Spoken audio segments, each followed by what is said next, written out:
As the disguised unemployment, it is also a type of underemployment in which the more people are engaged in agricultural activities than the necessity.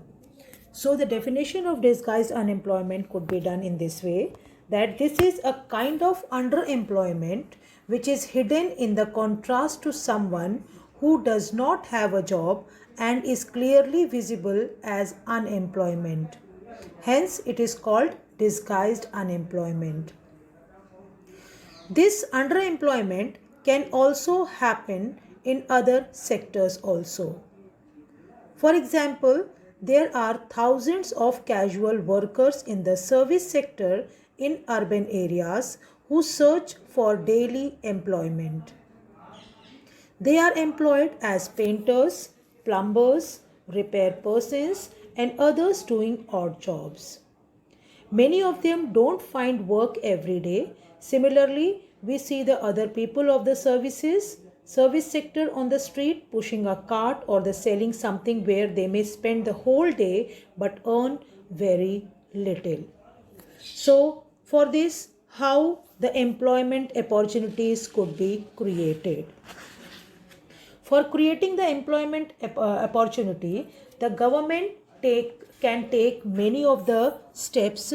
Like we can see that there continues to be the considerable underemployment in agriculture mostly. So, in the agricultural field, the government can spend some money or banks can provide a loan to construct a well, or even though the government can make a new dams and canals are dug to irrigate many such farms, which could lead to a lot of employment generation within the agricultural sector itself, reducing the problem of underemployment. If the government, even though if the government invests some money in the transportation and storage of crops or makes better rural roads, or that mini trucks reach everywhere, and this activity can provide productive employment to not just farmers but also to the others also, such as those in services like transport and trade. Beside that, if the local banks gives the credit as a reasonable rate of interest, will be also beneficial to cultivate the crop by the farmers. And this means that along with water, we also need to provide cheap agricultural credit to the farmers for farming to improve. One another way by which we can tackle this problem is to identify, promote, and locate industries and services in semi rural areas where a large number of people may be employed, like opening a cold storage could give an opportunity for farmers to store their products like the potatoes and onions and sell them when the price is good. And in villages near forest areas, we can start honey collection centers where farmers can come and sell wild honey.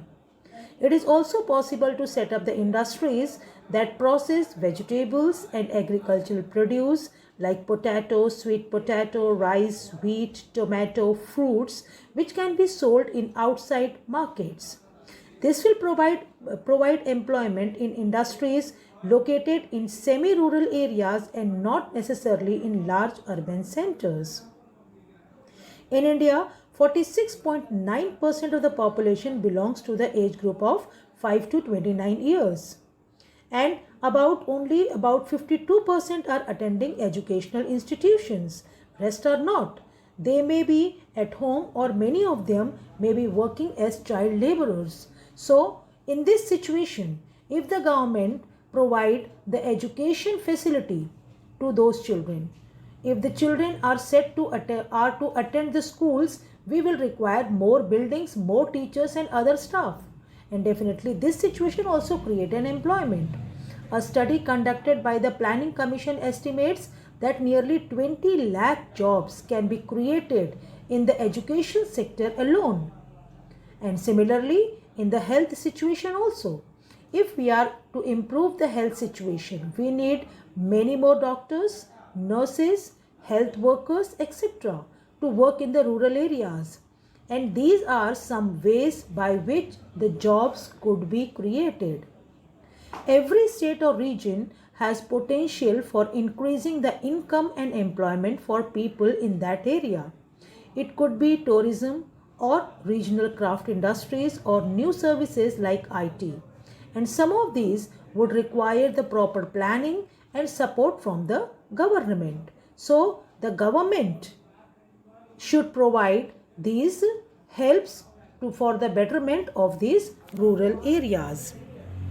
So overall, how to create the employment opportunities? Let us short up the points once again, like by granting loans at the lower interest rates, investing in infrastructure such as building a dam at suitable places, increasing efficiency of transportation and storage, promoting small scale industries such as mills, honey collection centers, emphasize on education and training centers, identifying potential of an area. For example, an area can be developed as the tourist site.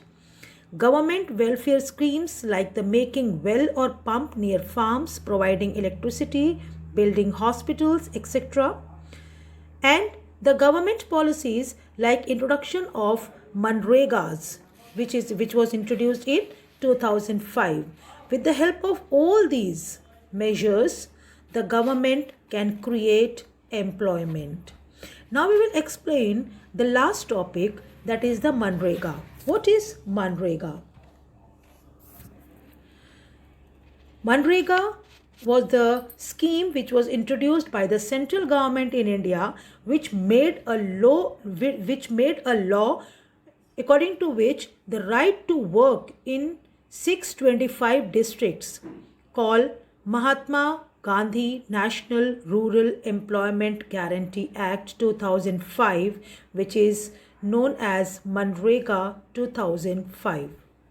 According to this, in rural areas, all those who are able to and are in a need of work are guaranteed 100 days of employment in a year by the government. And if the government fails in its duty to provide employment, it will give unemployment allowance to the people. So the types of work that would be in future help to increase the production from land will be given preference under this act.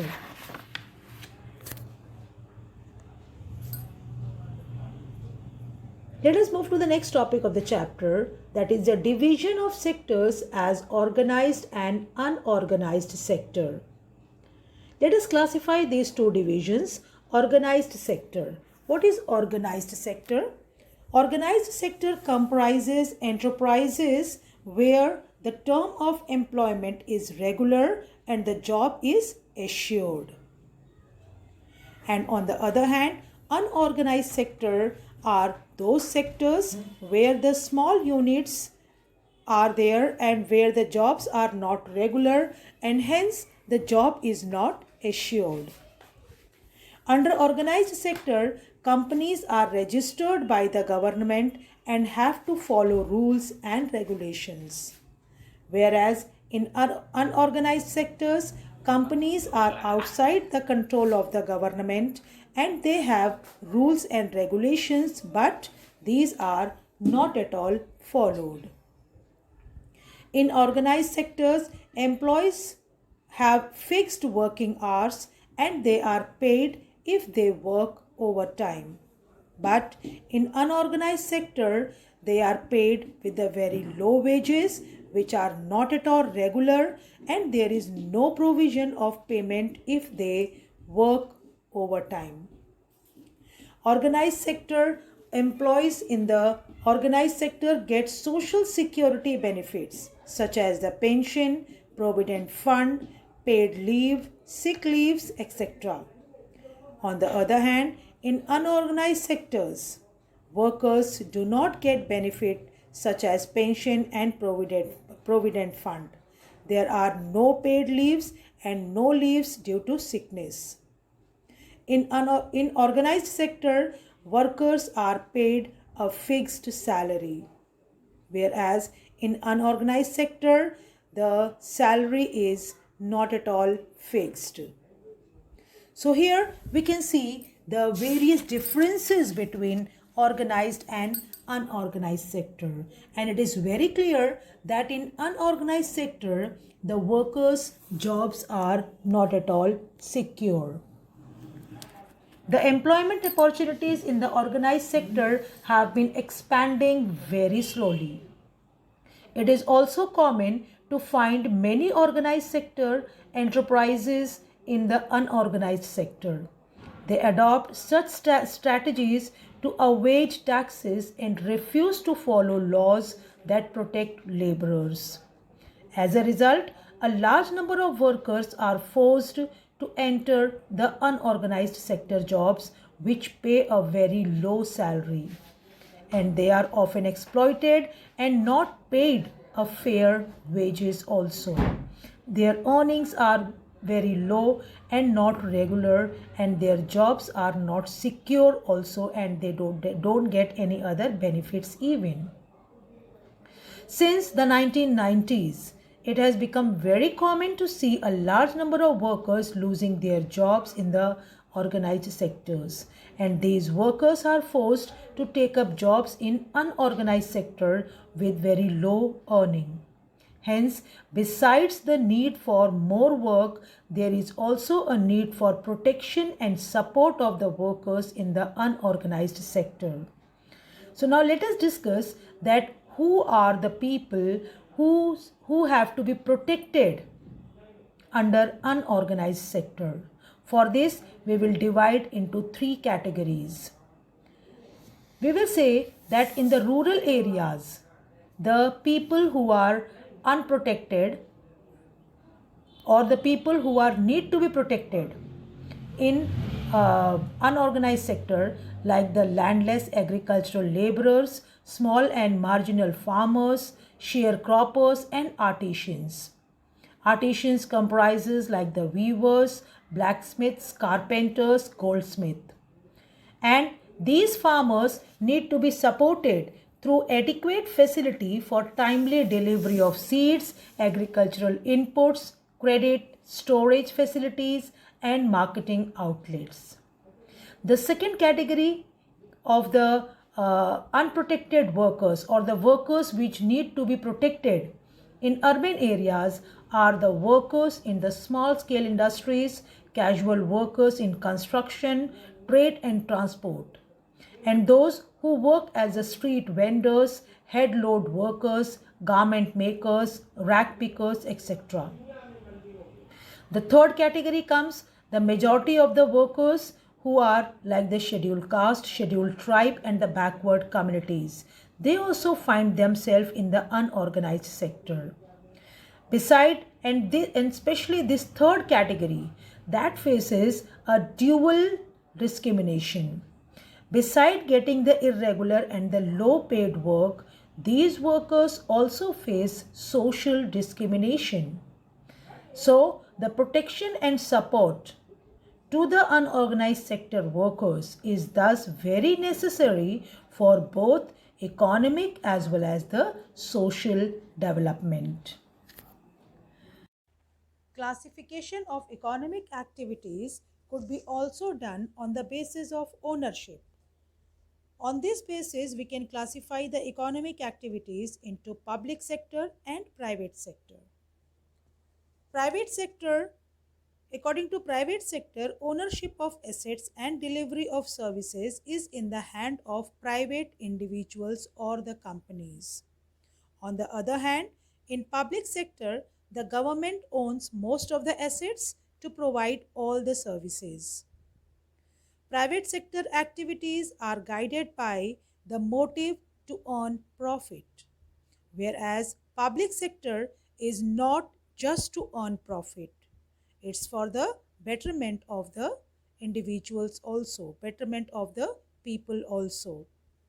Private sector, to get such services, we have to pay money to these individuals and companies. Whereas under the public sector, government raises money through taxes and other ways to meet the expenses on the services rendered by it. The various examples of the private sector are like the Tata Iron and Steel Company, the Reliance Industries Limited are the private owned companies and come under the private sector. On the other hand, public sector owns like the railways, the post offices, they are under public sector. And modern day government spend on a whole range of activities. Here we end up with the chapter Economics, chapter number 2.